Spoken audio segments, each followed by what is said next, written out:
Got a nice big lizard here in the road. See him there? There's two of them just chasing each other. A big one chasing a small one.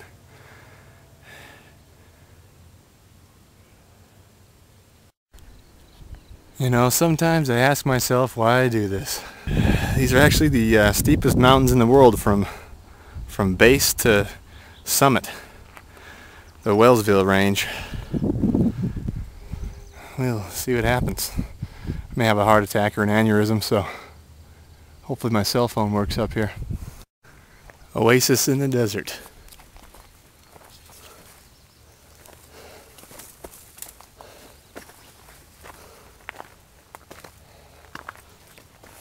It's a little watering hole and some springs that come out of the mountain in here. It's really green, as you can see, just like a jungle.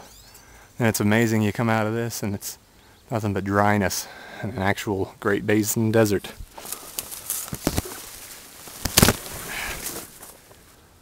It's just quite an abrupt change, isn't it? From desert to jungle. One thing I gotta watch for today is rattlesnakes. It's that time of the year.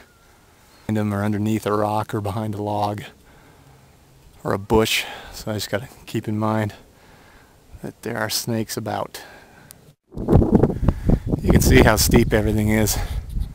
Hopefully you can with the camera, but pan off to the side here, you can see it's just virtually a cliff that just goes down into the ravine here.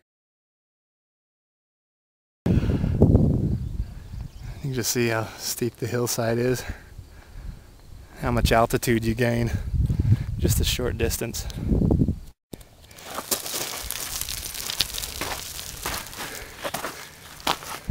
Be time for a break here in a minute. That shade's looking awfully good. I just come up here a lot. Right up under that cliff there.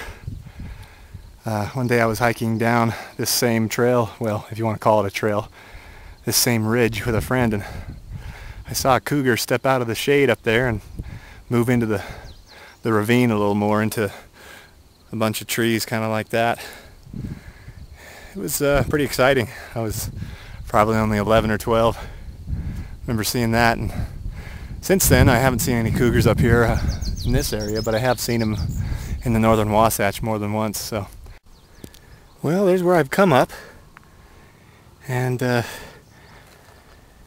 I'm probably about a third of the way to the top of that rocky peak I showed you. But anyway, I just thought I'd take a break under this juniper. It's pretty small, yet probably pretty old tree. Trees, especially facing south here, take a long time to grow. A really long time. And just the other day, 2 days ago, I went up that mountain there that you see with the snow on it. Hiked up that, but I didn't carry a 50-pound pack with me.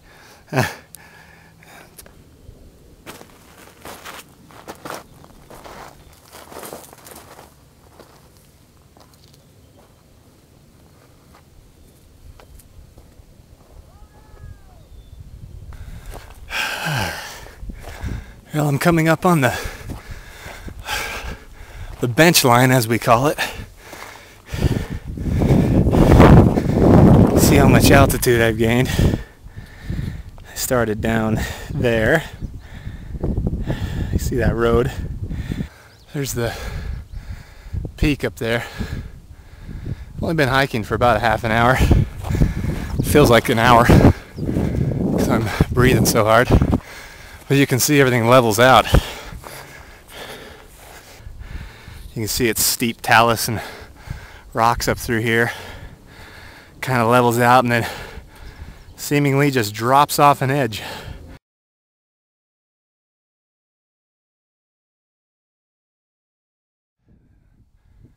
This is where the shoreline of Lake Bonneville was millions of years ago. And that's why this is all leveled out. You can see how deep the lake was. You can see way out in the distance out there is the Great Salt Lake. Those mountains that are in the distance are the Promontory Mountains. This shoreline of this ancient lake used to be right here where I'm standing. And who knows, maybe even dinosaurs came on this beach right here and drank. I'm not sure. Here's a state flower here. It's called the Sego lily. You can see that's a pretty flower. It's also edible. I don't know if you can see that purple grass amongst the sagebrush there, but that stuff around June, which is mid-June right now, but it just gets these little seeds that come off of it. You can kind of see them there. Those seeds just come off when they're dry like this, and they get in your socks. And they dig and they bite, and you just want to swear. It's not fun.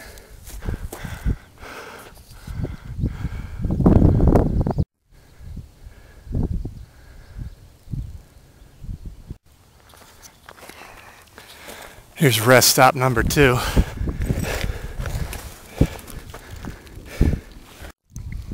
You can just see the broken up rock there, how rugged these mountains are. They're not super high, but they're extremely rugged, and just, you could easily, break a leg here or anything. I mean, they're just, you've always got to be careful.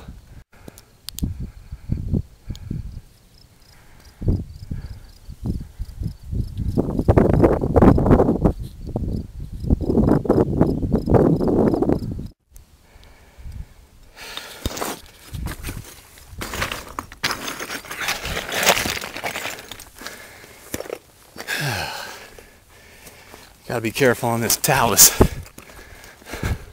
It's real leg breakers type stuff.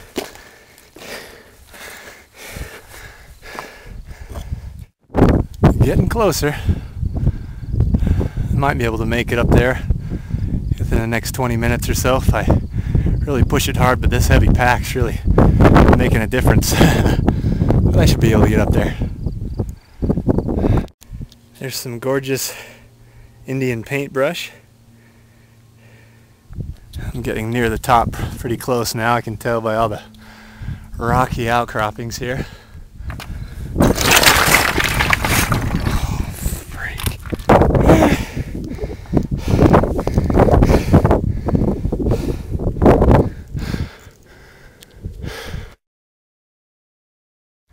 There's kind of a cool outcropping right there. And there's a nice drop off.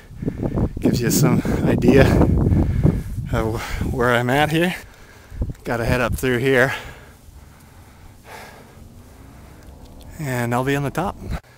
Wow, that was fun. That's some big boulders that I was standing on.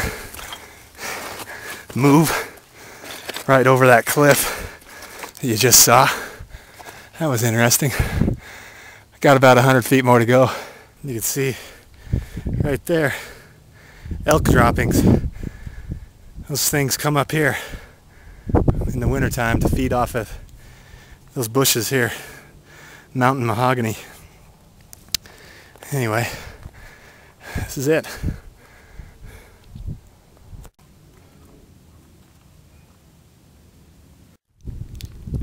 Well, that took me 1 hour and 40 minutes to get up here.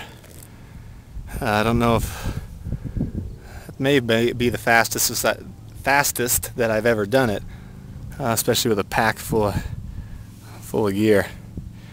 But yeah, about 1 hour and 40 minutes, and well, I'm sweating up a storm too. So I'm gonna hurry and eat something, and then I'm gonna get out of here.